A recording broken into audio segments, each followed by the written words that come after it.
Good afternoon and welcome to the Advice Media webcast here for the month of May. It's crazy to think that we're running right to the end of May and almost to June. I know my kids are getting out of school next week and I'm trying to figure out where the time has gone again. We're excited for this continued learning initiative that we have with Advice Media and for our guest today, her name is Julie Guest, but grateful to have you here, Julie, and I'm going to introduce you as well. So again, thanks for everyone for being here, and hope that you continue to find these webinar series that we offer every month to be very educational in nature and helpful for you as you are building your practices. I want to tell you a little about Julie. I've known Julie now for several years and have been ultra impressed with her and who she is. To give you a little background, Julie is one of America's most highly paid and sought after strategic marketing consultants. She's also a best-selling author and popular speaker. She's the founder of Premier Physician Marketing, which is her third marketing agency. She has an office in Michigan as well as New York, and she's going to do a little satellite time in Park City, Utah, near our home office this summer. We're excited to be able to see her. She's worked with hundreds of entrepreneurially-minded physicians and successful businesses that included Fortune 500 clients such as Microsoft, and a lot of entrepreneurial enterprises with revenues exceeding 30 million and smaller groups as well. But just want to give you an idea of really her background. In 2012, Julie co-authored a best-selling book with renowned motivational speaker Brian Tracy, who's, I want to add here, he's actually one of my favorite authors and speakers. But the book was called The Only Business Book You'll Ever Need, and it was also co-authored. Well, as part of that, she was awarded the Editor's Best Choice Award for her contribution. She was inducted into the Academy of Best-Selling Authors and has been featured in a variety of media, including ABC, CBS, the San Francisco Chronicle, the Miami Herald, USA Today, and many others.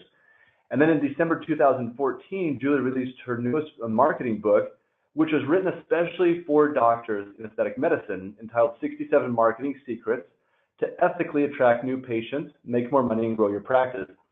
I've read this book, and I highly recommend it to everybody. You know, on here, we don't really pitch things. It's an educational series, but regardless, when we're done today, go on Amazon, buy this book, or go to her website and get it. It is well worth every dime, I promise you.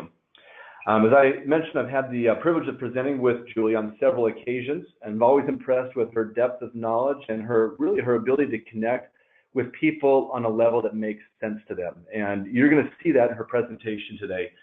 I also love that working with Julie, she doesn't pull any punches. She is strong and confident because she's been there, she's done that, and she's helped many practices like yours and other businesses be successful with the principles she's going to be talking about today. And Julie has worked her tail off her entire life. She's going to talk about it, but she worked at McDonald's. She learned some of the greatest processes in that environment, and now working in the highest levels, and she has a law degree. We don't hold that against her either. But she's just amazing. You're going to love hearing from her. This particular presentation today, I've heard Julie give a number of presentations. I've heard her give this presentation on strategic branding and positioning, and the message is so impactful and needed that I asked her to give this specific message. I think for our audience, this is something that we all need to hear. How do we look? What message are we really conveying? So Julie, after that long introduction, thank you again for joining us, and turn the time over to you. Well, thank you very much, Chad, and good afternoon, everyone. Thank you for giving up an hour of your time to dedicate to building your practice, and I truly commend Advice Media on this fantastic initiative to really help your clients and people that are really interested in growing their practice. I think it's an amazing opportunity to really help physicians all around the world add to your knowledge base in a non-confrontational, non-sales type environment and sort of glean best of the best ideas to really grow your practice. So my goal in the next sort of 50 minutes that we have together is to really help you understand, what a brand is, how to create one that really your patients will love and will be able to set you apart from all of your competitors, and why, in my experience, branding the way that you brand yourself and your practice is critical to set yourself up for success for everything else. Because if you don't have your brand right, nothing else really matters. You're a commodity. So we'll get into that. There is an opportunity to ask questions. Chad said that you can, I guess you can type them in, and if we have time at the end, I'll be able to answer them. But if we don't, then I will personally get back to you with with an answer. So I promise that no question will go unanswered. Yeah, thank you, Julie. Well, forgot about that. So yeah, please on the control panel, feel free to put questions in there, and I'll moderate those for Julie. Great, thanks, Chad. So let's talk about the power of branding. You know, the word brand, I feel, is one of these sort of fluffy marketing words that people bandy around, but very few people kind of seem to understand what a brand is and why, as a physician, you really need a brand and how it's going to help you. So, you know, as Chad mentioned, I'm not someone that likes fluff at all. I just, you know, show me the meat, get to the bottom line. So this slide here is a summary of the power of a brand and why it's so critical for your practice. So here we've got 2 bottles of ketchup. They actually contain exactly the same ketchup, same formulation, produced in the same factory, same line. The only thing that is different is the packaging and the branding. One is Heinz, which, as everyone knows, is a global brand, and the other is some kind of, I think it says just tomato ketchup. And look at the price difference. So there is no, there is no substantive difference at all in what this product is. Yet because Heinz is a recognizable brand, they can charge basically 4 times the price of a non-branded good. And so, for you as an aesthetic physician, as a manager of a practice, you really never ever want to be the tomato ketchup in the aesthetic world. You always want to be the Heinz, and branding is the key to be able to do that. So I'm going to take you through step by step exactly how to do that for your practice. I thought this was a really great quote. This is by a CEO of Kellogg here in Michigan, and he talks about the art of marketing is the art of brand building, right? So if you're not a brand, you are a commodity, and then price is everything, and the low-cost producer is the only winner. So one of the most painful things for me to see in aesthetics, and it's certainly the most painful thing for you as a physician to see in aesthetics, is all the price cutting that's going on, right? People seem to be trying to outdo each other, who can charge the least amount of money for Botox. You know, breast augmentation. I was driving in Ohio a couple of months ago and saw a billboard that was advertising a breast augmentation for $2,500. You know, so if the opposite of having a brand is being positioned as a commodity. So I think of everything that Walmart does is commodity-based selling, right? Price is everything. And a lot of people believe that, you know, you have to be the lowest price in order for people to purchase from you, but that is just not true. And you just have to look at our own lives to realize that, because if price was the determining factor, all of us would drive very inexpensive, you know, Kia vehicles. You know, there would be no Mercedes-Benz, there'd be no Porsche. You know, a car takes us from A to B. But the reality is that everybody finds the money that they need to buy the things that they want, irrespective of price. And, you know, I always refer to, you know, taking a drive through a ghetto. Why is it that in the ghettos, you know, you see some of the newest trucks and they have like typically the biggest television screens? Because that's how they prioritize. That, you know, they somehow find the money. They might live in slums, but they find the money to buy massive television screens and the most expensive trucks. And so for you as a physician, it's just really critical that you are separating yourself from these other competitors of yours that are trying to build a reputation for themselves based on price. So their marketing messages, come to us, we're cheap, you know, that's what's going to get people to their door. It's a terribly, terribly vulnerable position for any business to be in, because someone can always undercut you. And once you can't offer the lowest price, then what have you got to offer them? Basically nothing. And that's why so many businesses don't make it. And so by developing a brand, by growing a brand, you are basically price proofing your practice. You are giving your patients and your prospective patients a whole lot of new factors to take into account as to why you're worth the money that you're charging and why they should come to you versus any other physician in your market.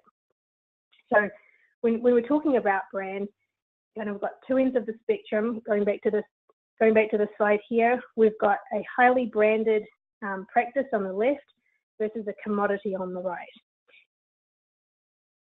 So talking about Walmart, I thought this was really quite funny, but very sad.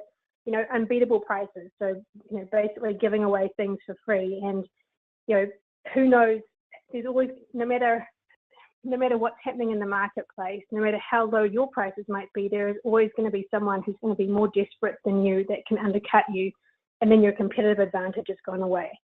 So if you take away nothing from this presentation, except one thing, just let it be that competing on price is the worst position for your business to be in. It's the worst competitive advantage that's the most vulnerable. People don't want cheapest necessarily. They just want to feel like they've made a really good decision, and having a brand and building up a brand really gives them these additional criteria to make that decision from. I thought this was really cute as well. Please do not confuse your Google search with my medical degree. I mean, cute to put it on a cup, but it's very, very serious. This, you know, the Google monster, as we call it, is responsible for a huge amount of amount of commoditization of medicine. And by that, you know, I'm sure I don't need to tell anybody on this call, you know, how many patients come in and see you and say, well, you know, I want blepharoplasty, and I want ulcer therapy on this section here, and I want some Botox and maybe a bit of sculpture.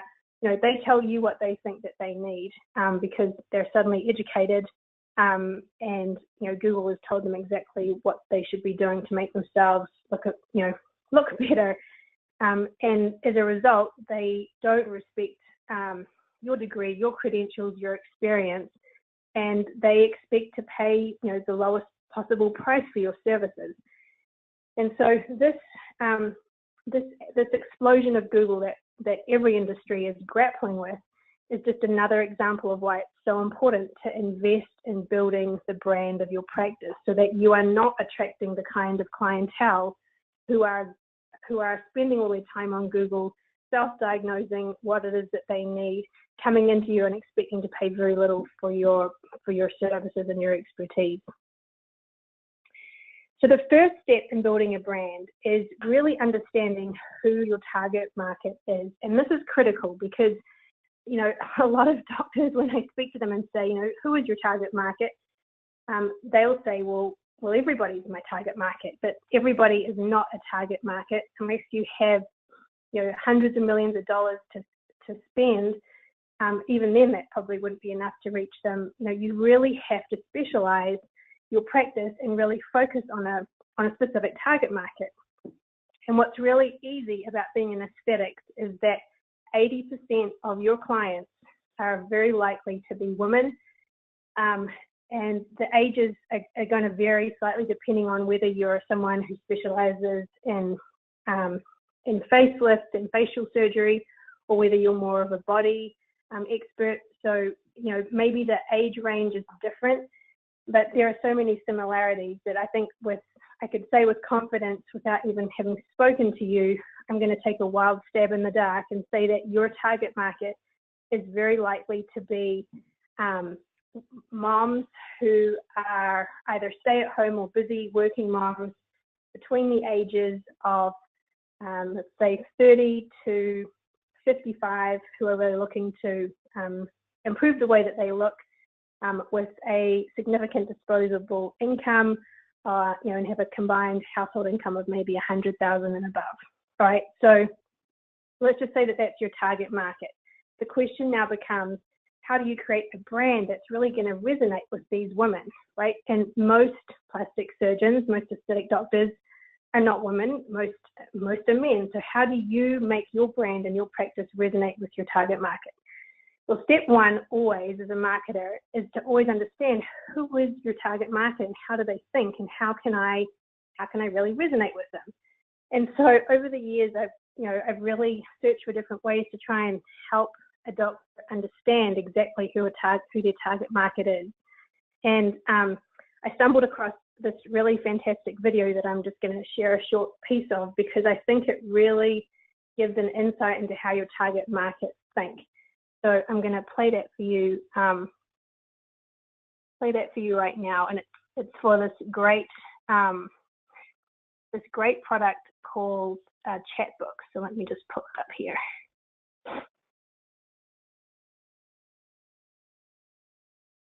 I have 3 kids and I work from home, so people always ask me how I stay so calm and organized.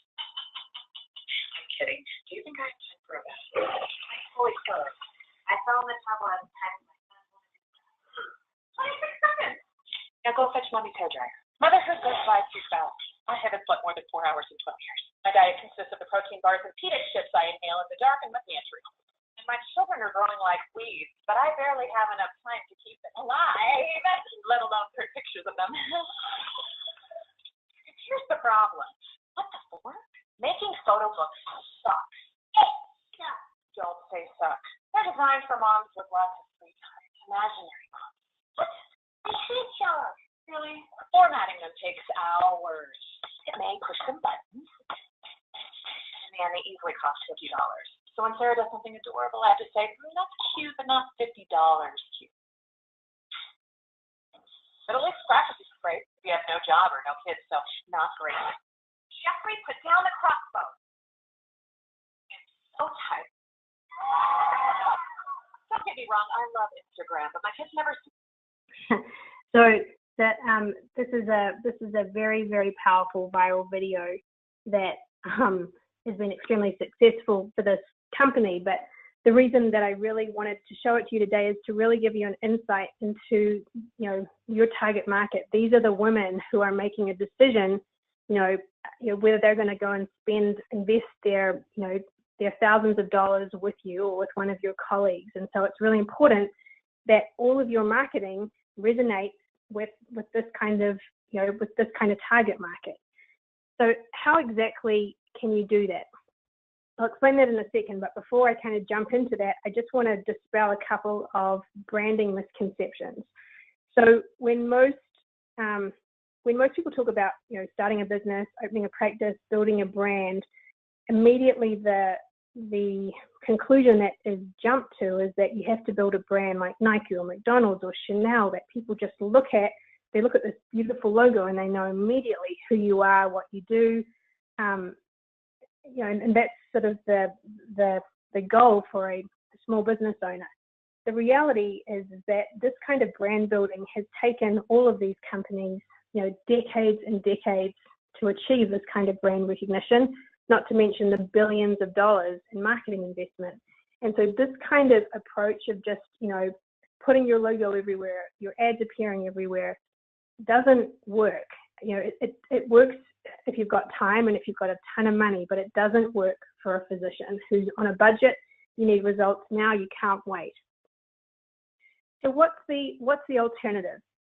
The alternative to creating these sort of big faceless brands is to create what I call a personality infused brand.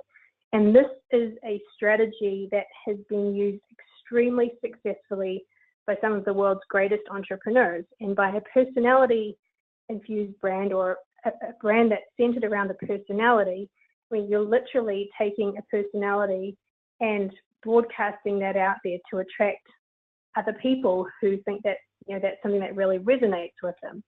And so I've got 4 examples of these personality infused brands with very well-known people that I'm sure you know, and are all multi-billionaires in their own right. So this first one is JayZ. He's probably one of the least recognized to a group of physicians, but he's certainly extremely accomplished. He's sold over 100 million records. He started, he's an ultimate rags to riches kind of guy. Started out in New York and became New York's most recognizable rapper. He founded a clothing company called Roca Wear. Anyway, he has a net worth of over $1 billion, and he's also married to Beyonce, if that means anything. So he is an extremely astute businessman, and I really love this quote because he says, I'm not a businessman, I'm a businessman, and that is a huge difference. And so he's saying in that quote that he is the business, right? His personality is the brand, he is the business.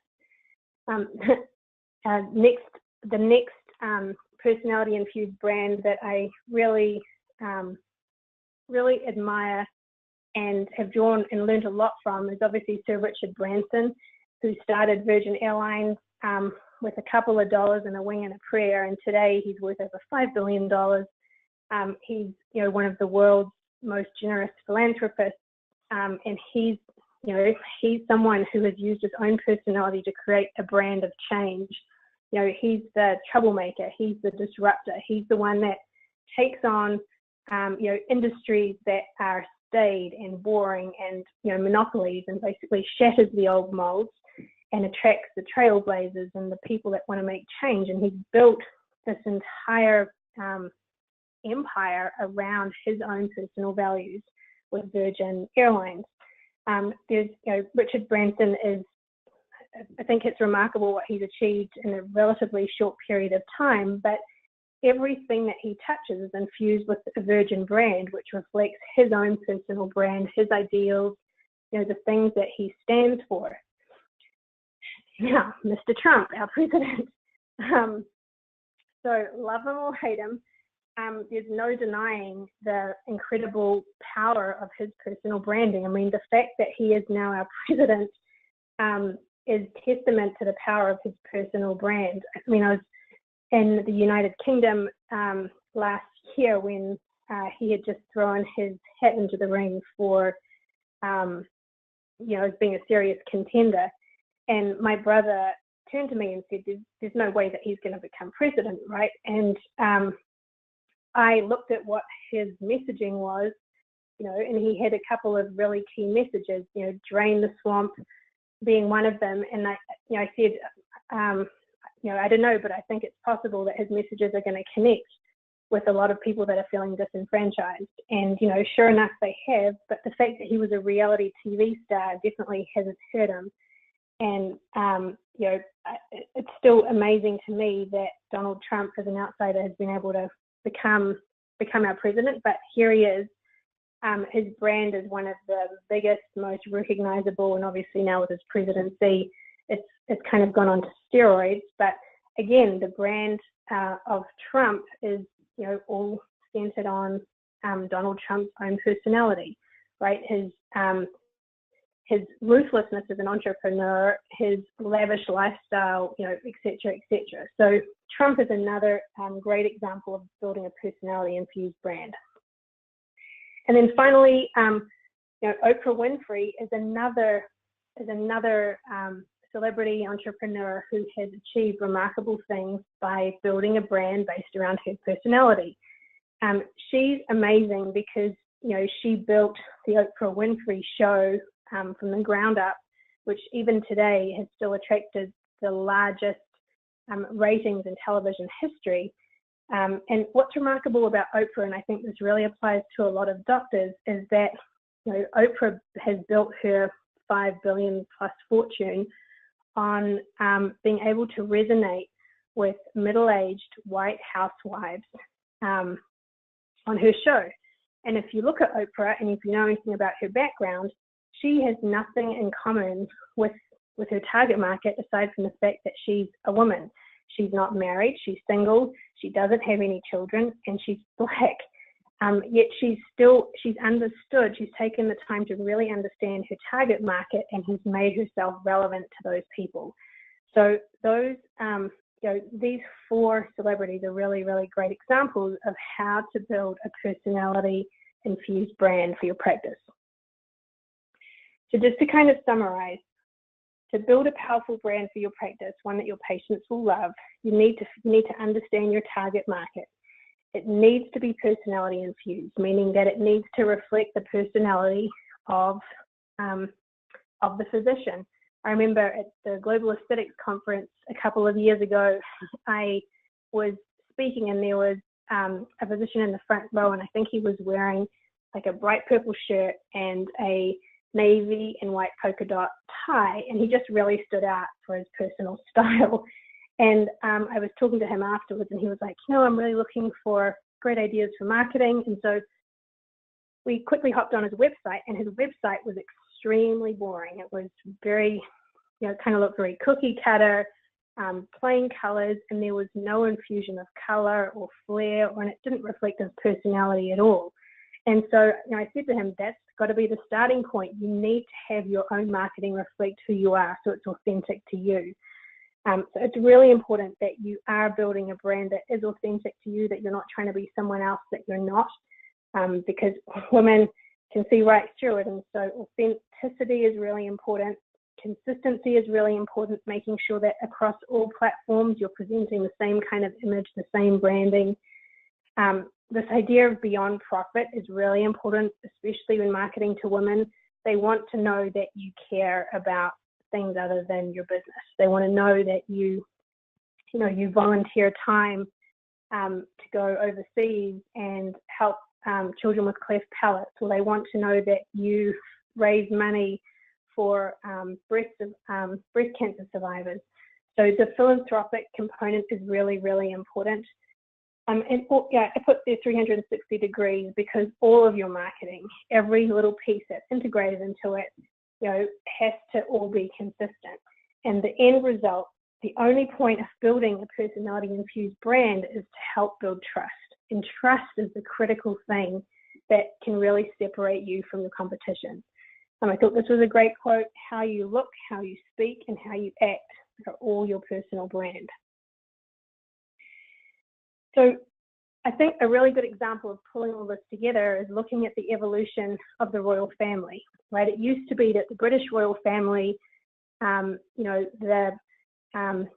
king would never, ever be pictured holding a child, let alone changing a diaper. I mean, the royal family were seen as being put up upon a pedestal. They were, they lived a completely different life to commoners, and the royal family kind of did everything that they could to protect that image of them sort of being above everybody else. And I think that Princess Diana, when she married Prince Charles, really put an end to that, because all of a sudden, she was seen photographing, taking her children to Disneyland and going on rides with them.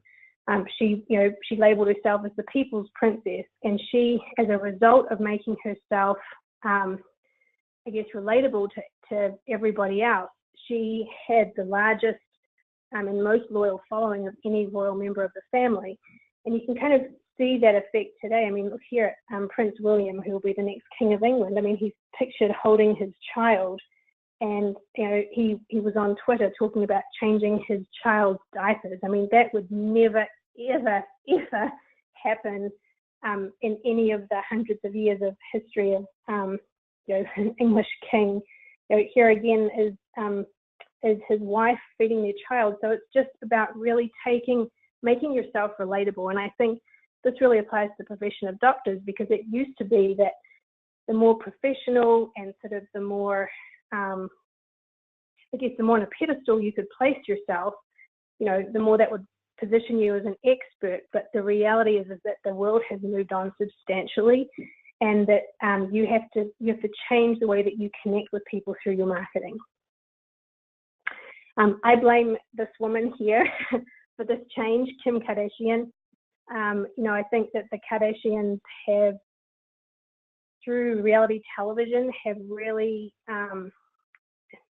invited people into their homes and have started that feeding frenzy where people want to know, what she's eating for breakfast, what they're doing, like every little detail of their life. And the reality television explosion has happened progressively over the last 10 years. But these are all major influencers, and these are the women. A lot of the women that you're marketing to have access to this kind of information. And so, I'm not suggesting that you need to open up your entire private life to your patients. I mean, you get to decide what you're willing to share and what you want. But I am suggesting that the more things that you can share, the more relatable you'll be, and the more you'll set yourself apart from your competitors, because the one true thing that you have that none of your competitors have is you. And so, I always encourage, our clients, if you're going on vacation, post vacation snaps, talk about what you did on the weekend. Like, you've got to make yourself, you're creating a character of yourself for your patients, which is based on who you truly are. But the good news is that you're in complete control of that image. But the more you can share, the more that people will be able to relate to you, the more that it will build trust, and the more patients it's going to attract. So the bottom line with the Kardashians and with this whole reality TV culture is that because they're on television, people believe that they can be trusted. So, more people will tune into Dr. Phil and listen to his advice than would actually go and speak to their own physician who's been their family doctor for over 10 years. And so, unfortunately, television is one of the main drivers for what builds trust and why people trust people that are on television. So the question is, I don't agree with this, but it's the way of the world. And so the question is, how can you leverage this in your own practice? If people are trusting celebrities more than they're trusting their own local experts, how can you become a celebrity in your own market? And why would you want to be? And, I think this is a great image. The whole point of building a personality-infused brand is to build trust, which in turn will help create what I call the waiting list practice. And I've taken you through part of this market domination formula. This is our 7-step marketing formula that we use with our own private clients to really create a waiting list practice. We call it the Premier Physician Market Domination Formula. Premier meaning you're number one in your market. So I'm just gonna really kind of just give you a really quick overview so you can see how all the pieces fit together. But step number 1, we've talked about already: identify your target market. Step number 2 is all about crafting a unique message. So what can you say that really resonates with your target market? We've talked about that as well. And then number 3, distinctive branding and celebrity positioning is what this whole presentation is about. So this step number 3 is what really separates your practice from everyone else's. And then once you have created a really distinctive brand, then it's about packaging up your products and services. Then it's about pricing them and having like a sales funnel and a sales ascension model, so that if somebody comes in for Botox, what's the next thing that they might be interested in getting? What else can you offer them? Where else do they go? If they've had a facelift, do they come back to you for skincare treatments and spa treatments? So, how does that whole piece fit together? And then number 6 is, what's your marketing toolbox? So what marketing pieces are you using? What marketing tools are you using to attract patients, to convert patients, and to retain patients? And then number 7 is, what's the extraordinary experience that you're creating? So all of these 7 components in any practice kind of work together to elevate you and rise you to the top of your market. And because I don't have time to take you through all of them, again, we're just focusing on the branding, but the key thing here is about getting you discovered. And so how can you get discovered as a celebrity? The reality is it has nothing to do with discovery, but everything to do with hard work and the correct marketing and placement. And so one way to get discovered is to write articles for your local newspapers, your local magazines. It's easy to call up an editor and offer your services. They're always looking for really good quality content to include, and the fact that you are a physician in your local market makes it even more appealing. Podcasts, you can create your own podcast series. Having it on iTunes does not cost anything, and it's an immediate celebrity positioning tool that you can use. You can get on regular television shows.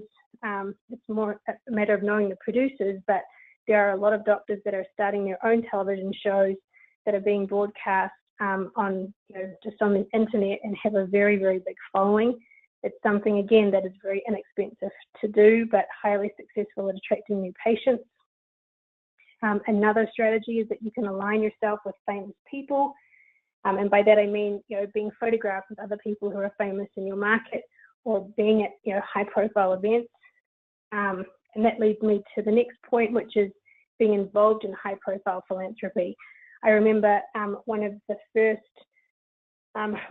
celebrity events that I ever went to was a big fundraiser in Hollywood.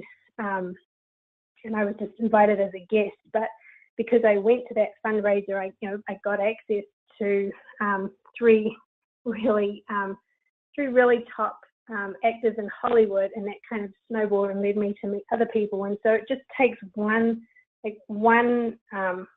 key action to really kind of start the snowball effect there. And then the next strategy after that is, to write a book. So either you can write your own book for patients. I'm not talking about a medical text. It's a book that your patients would use to educate themselves, and for you to be able to explain, your specific philosophy, your approach, and what makes you better and different from anybody else. Of all the marketing tools that are out there, I feel, a book is by far the most powerful expert positioning tool that you can have in your practice. People throw away brochures, they throw away your business cards, but they never throw away a book. And it has a great pass along effect, so they'll pass it to their friends and family, and immediately you're perceived differently because you're an author. This is an example of a book that we've written. We write a number of ghost authored books. So if you're not somebody who is comfortable with writing, there are other options. You can get a book that's ghost authored for you, either fully or partially. We have a sort of some standard text that we use for a book that is semi-custom, and then there's sort of custom chapters that are put on top of that, with the result being that every book is unique, but it means that it only takes 1 to 2 months to produce a book as opposed to 6 months to a year. So writing a book is a fantastic option for your practice. There are a lot of different ways that you can do it, but it's something that I highly recommend every physician seriously consider. Let's see, have we got any questions, Chad, before I keep moving on? Not yet. We kind of waiting on that, but you're doing great, Julie. That's good. Well, we're close to being finished. So I had a question come to me yesterday from a client, and they were saying, if they had tried a lot of different things in their market and they were getting really, really frustrated because there was nothing that seemed to be really working for them, and they had been previously really reliant on a couple of different ads that they had run continuously. I think they had one billboard that they'd run continuously for the last 3 years that was producing a lot of clients for them, and they were also running 2 ads in 2 separate publications that I guess they hadn't changed for several years, and were also, I guess these 3 pieces of marketing were really working well for them and were producing the majority of their patients. And then all of a sudden, their patient flow dried up almost overnight. And I'm sure you've heard of that happening as well, Chad. And so he was really, really frustrated. He was really concerned, and he wanted to know what he could do. And so my first question to him was, well, aside from these 3 ways of marketing, what else are you doing? And they sort of dabbled in digital and they dabbled in social media.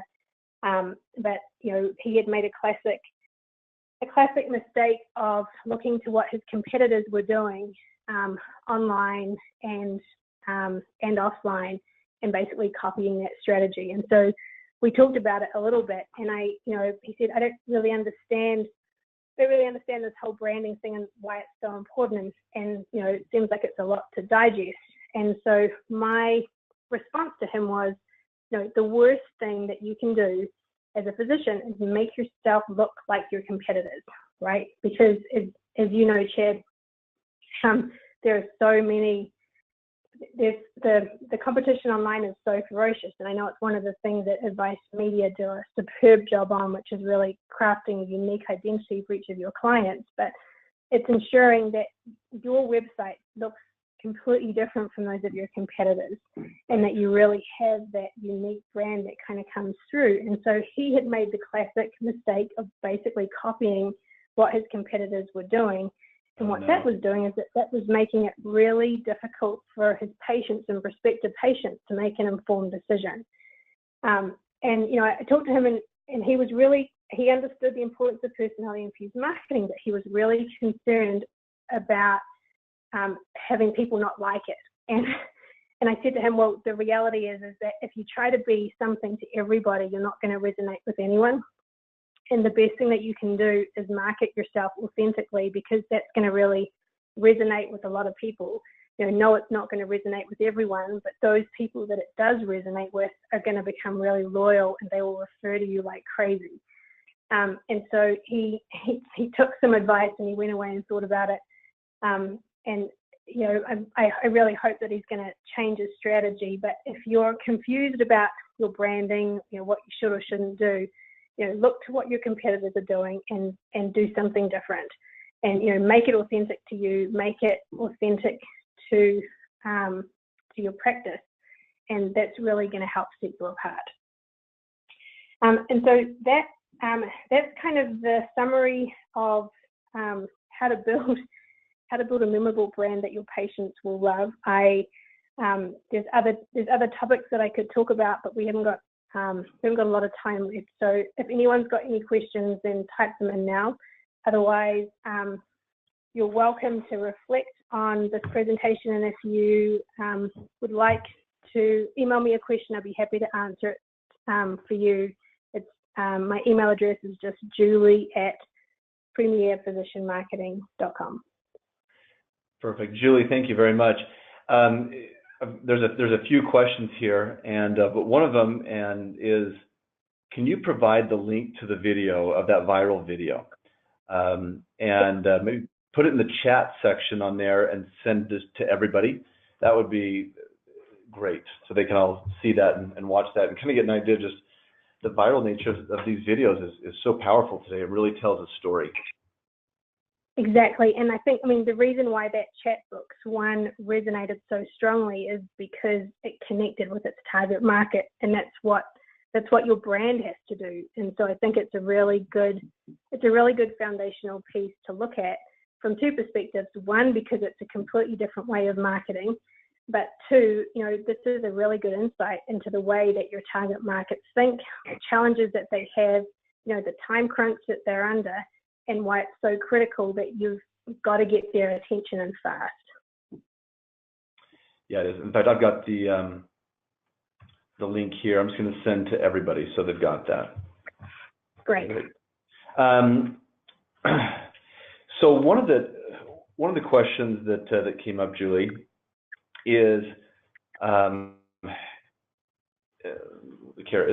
you talked about having a waiting list practice. What is the appropriate length of time for a waiting list practice? I mean, do you want 3 months, 4 months, or longer? I mean, what's that appropriate time before you're like, maybe that's too long, or is it too short? What have you found?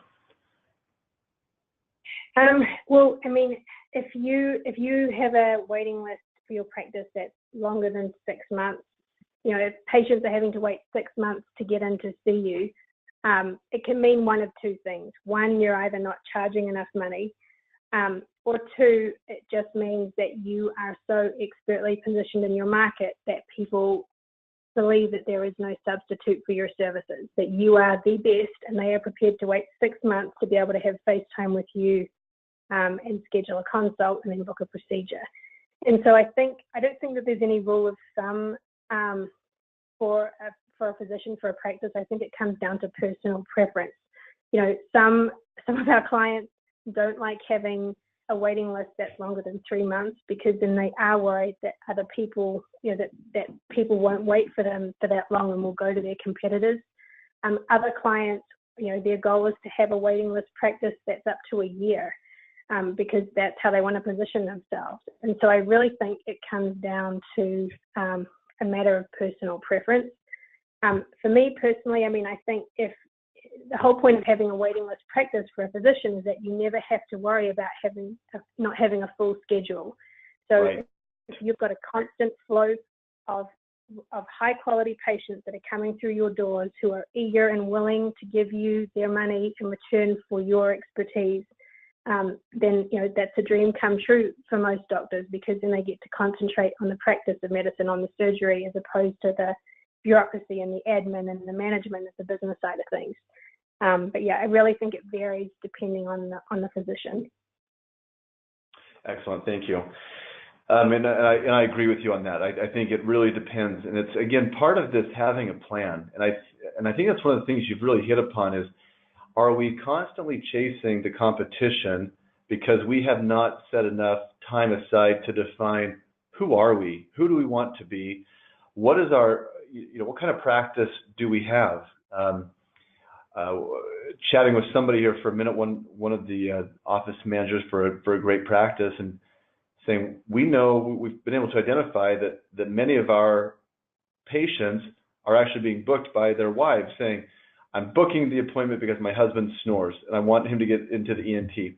And so knowing that helps define that brand and saying, then this has to become our focus. If we know that our audience isn't the husbands, it's actually the wives, and this is the symptom, then that needs to become part of the focus. But again, if you haven't taken time to analyze, to look at your own practice, then you're kind of that ship without a rudder. You're just kind of following what you think is the right thing and not really defining who are we? Who are we as a practice? Who do we want to be? And while we may not be where we want to be today, are we heading that direction and getting there and making those incremental improvements to make that happen? Right. Yep. And I think it's for a lot of physicians, it's scary for them to think about having a single target market because they're worried that they are restricting the market. But the reality is that the reverse is true, because there are untold medical spas and aesthetic physicians in any city in America. I mean, there are so many, and the hardest thing for women and for prospective patients to make is an informed decision about who they should go to. And so, the very best thing that a practice can do is make themselves stand out by having a different, authentic message, by putting more of the personality of the physician into their marketing, by really, in a sense, taking that Oprah approach and opening themselves up and just being authentic and not just pumping boring information out there, but having, showing that they care and having messages that really resonate with women and show that you really understand them and can help them, and that you're human just like they are.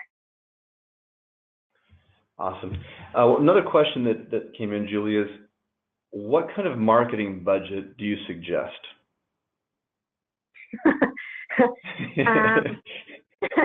Right. Well, not knowing anything about the practice and not knowing anything about its location, and not knowing anything about its history in terms of how many, does it have a medical spa attached? Is it just a solo practitioner who's doing surgical procedures? I mean, the thing about a marketing budget is that it is far better to invest a little bit of marketing budget extremely wisely, obviously, than just take a whole bunch of money, throw it at a wall and hope that something sticks. And so I'm sure you'll agree with me on this, Chad. I mean, the centerpiece of any marketing system, of any marketing for a practice, has to start with your website, because, as I say, all roads lead to Rome. And so your website has to be the number one anchor in your marketing toolbox that everything else can feed into. But the question is, how much marketing budget should I be spending? I mean, the average amount for a business to invest on marketing is 10% of their gross revenue. Obviously, that doesn't take into account, how aggressive they want to grow, what their current challenges are, how much marketing budget they've invested previously. Do they already have a really good website and other foundational marketing pieces in there? But I'd say probably a 10% investment rule is probably very sound. What would you say, Jed? I would agree with you, and I think that the most important thing you said is it really depends on the practice. There's so many questions to really analyze, And we see this all the time, and where we're up against competition who's trying to do a one-size-fits-all, and that just doesn't work. There's no way that I can market somebody in a plastic surgeon in Newport Beach the same way that I would in Oklahoma City. It just is different. We're talking about a different level of competition.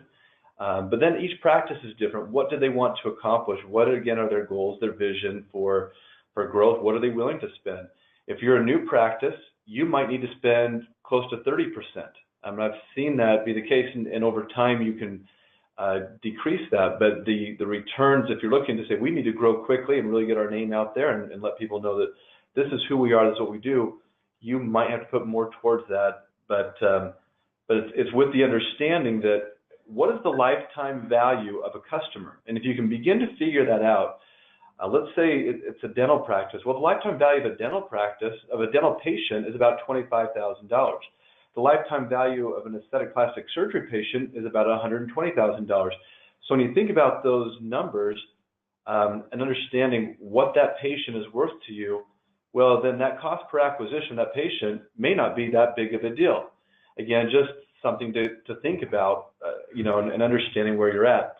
I will share this. We, as an organization, have just recently adopted a new strategy internally. We're going to, and we're in the process of finalizing this, an 18-month marketing plan that's a rolling marketing plan, so that we're never less than 12 months out on that. So we develop 18 months, and basically every single month we're revisiting it and adding a month to the end and just planning ahead. And so having that kind of roadmap in front of us has made all the difference in the world. But again, we know what our plan is and where we're going. And again, that's anyway, something to think about. I got another question for you, Julie, that came in. I think this is important. It says, we're a dental office. We've updated our website. Where do we start to brand ourselves?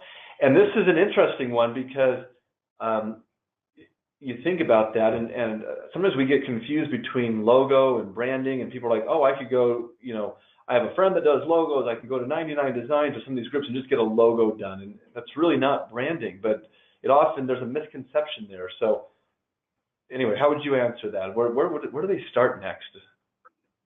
Okay, so so branding is a living, first of all, I would define branding as being the living, breathing embodiment of your practice. And every interaction, every touch point that a patient or prospective patient has with your practice is either growing your brand or it's actually harming your brand.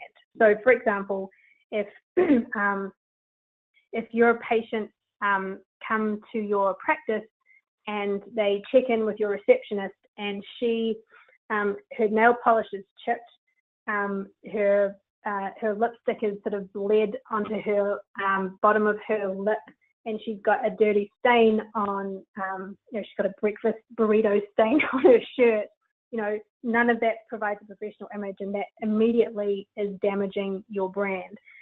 Your question specifically is, I've already got a website, so how do I create a brand from here? Your brand is the voice of your practice. It's the experience that a patient has in your practice. It's the way that it's, the look and feel of your marketing collateral. It's the look and design of the ads that you're running. If you've already created a website, you clearly already have created a logo. I'm sure you've already got a really good and powerful tagline. The next piece that I would attack, and that is the copy, the words that you use on your website.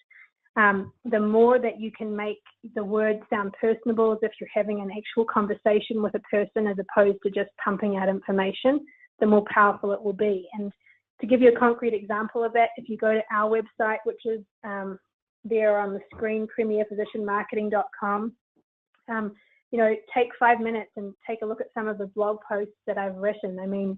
They're a good example of personality-infused copy. I use personal stories.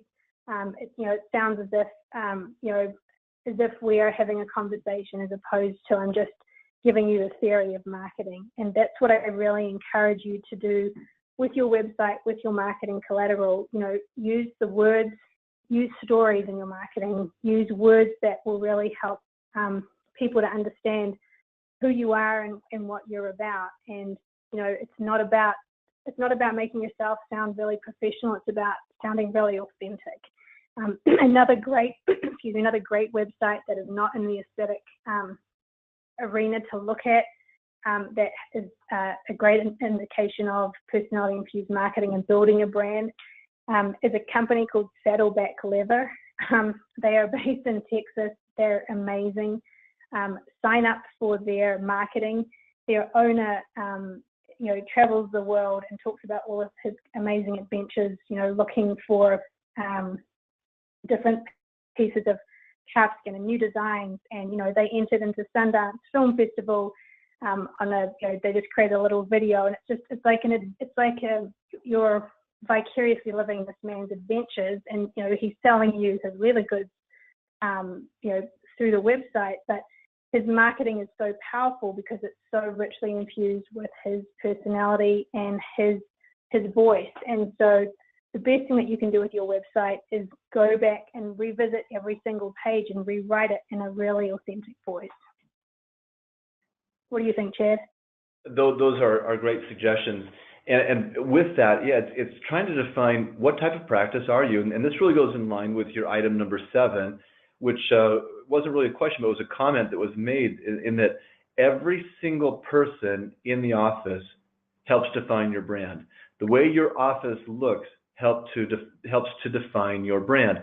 So if you're a pediatric dental practice, yet it looks like it's an adult place, well, that's scary for kids. You need to have it be kid friendly. The kid, pictures on the wall, big images, iPads. You need to have a staff that has fun. Scrubs. If it's just this, black, scrubs, well, that looks like an aesthetic cosmetic practice, as opposed to fun, bright colors with fun images on them that kids are going to relate to, that helps, ease their fears. So again, thinking about who you are. If you're a cosmetic dental practice, and you're going to be charging $20,000, $30,000, $40,000 for, veneers or TMJ treatment, or as a neuromuscular practice, thinking about who are we and who do we want to target. Certainly, we're not going to neglect our regular, patients that come in for their cleanings, but we certainly want to, grow it. Well, does the messaging say that on the website, and does your office reflect that? So it's really a lot of things, and so it's a good opportunity right now to think about, where do we start? Have we defined who we are as a practice? So I think ask yourself some of those questions first. Who are we? And if I look honestly today, does our messaging say that? If not, work on it. Pick one thing and start working on that. So it's great. So I've never marketed a pediatric dental practice, but if there's anyone on this call that has one, I've got a great idea for you. And I'm just saying this because my daughter is 6, and I recently was looking for a great pediatric dentist and have not yet found one.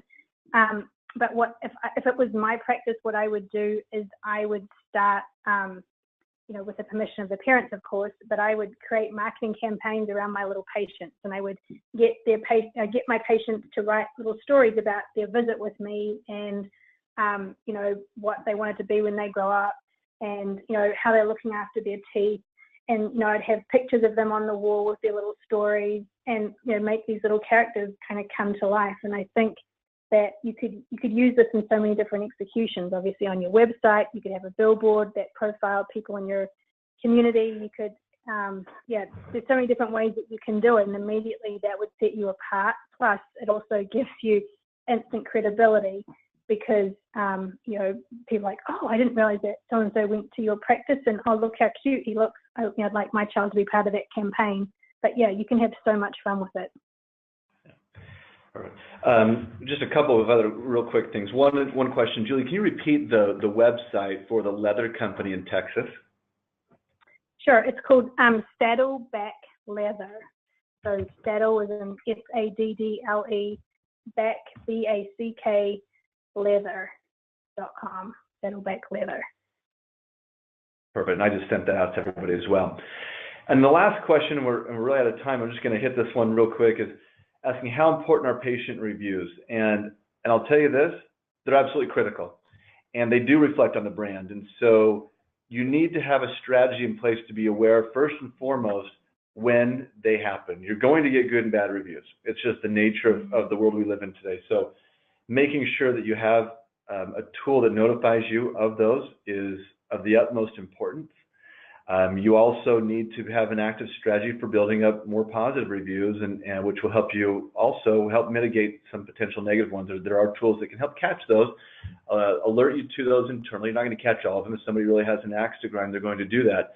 But this goes back to some basic things, and we've had some of these things in our webinars before. Are you meeting with your staff at least monthly? Are you having discussions internally about how to treat patients, from the moment they walk in the door to the way that you answer the phone? I'll tell you, I was on a call with a doctor's office this morning, and the person that we were talking to, she couldn't hear us. She couldn't understand us. She came across as rude. And the doctor's telling us to get in touch with her on the text message. We're calling the office, and this person just didn't care, and it was very evident in that phone call that it wasn't a big deal to her. We text the doctor again. She's like, I'll take care of it. But it was, why should the doctor have to get involved because somebody hasn't been trained well? So again, thinking about all those things, and if that's the impression that's being given, they could go online and actually kind of lambaste you, and that is now public and it's not going anywhere, and it helps create the wrong brand and messaging that opposite of what you're trying to do. So you need to really have a strategy as part of your branding that goes along with patient reviews. Julie, you want to add anything there, and we'll make that our last thing for today? Sure. I guess my only point there is that no one expects you to get 100% positive reviews. Correct. If you do have 100% positive, they think that they might be fake. So, as Chad mentioned, getting a not so positive review is inevitable, but it can actually be a really positive thing. And what I specifically look for when I'm looking at a new vendor for anything is I want to see what their response is to a negative review, because to me that tells me far more about the practice sometimes than even the positive reviews. So, for example, have they just ignored it, so there is no response whatsoever from the practice, which indicates to me that they really don't care about their patients? And if there is a response, is it a very defensive response, in which case that's another red flag, or is it a response that is genuinely concerned and wants to find out more and addresses it? So, just don't avoid your negative reviews. You can turn them into positives and really help them work for your practice by just showing that you care. Great point. So yes, it can still be part of the positive review. Be aware of those and take care of them. So, Julie, thank you so much again for taking some of your valuable time to be here today to share some of these important messages today. We really, really appreciate you adding to the Advice Media educational webcast series. I want to just quickly announce, last thing, our next webinar will be held on June 28th. And our message next month is going to build on a topic that we talk about a lot, which is patient conversion. And we're going to talk about how to improve conversions through live chat. It's something that we've adopted recently and looked at it. And most things we're seeing is that live chat done properly can increase leads off of your website, from about 25 to 35%, which is a huge, huge number when you think about that. We're getting to people and interacting with them the way they want to do so today, which is not by voice, but by texting and being able to have that quick response time. And so incredible information we're going to share. So invite you to be part of that. We'll be sending out information on that here in the next couple of weeks. But again, June 28th, mark that on your calendar, how to improve conversions through live chat. Again, Julie, thank you. Thank you to everyone who attended our session today. We wish you all the best as we finish up this month of May, and a safe summer to you. Take care, everyone. Thank you very much. Thanks. Bye. Bye.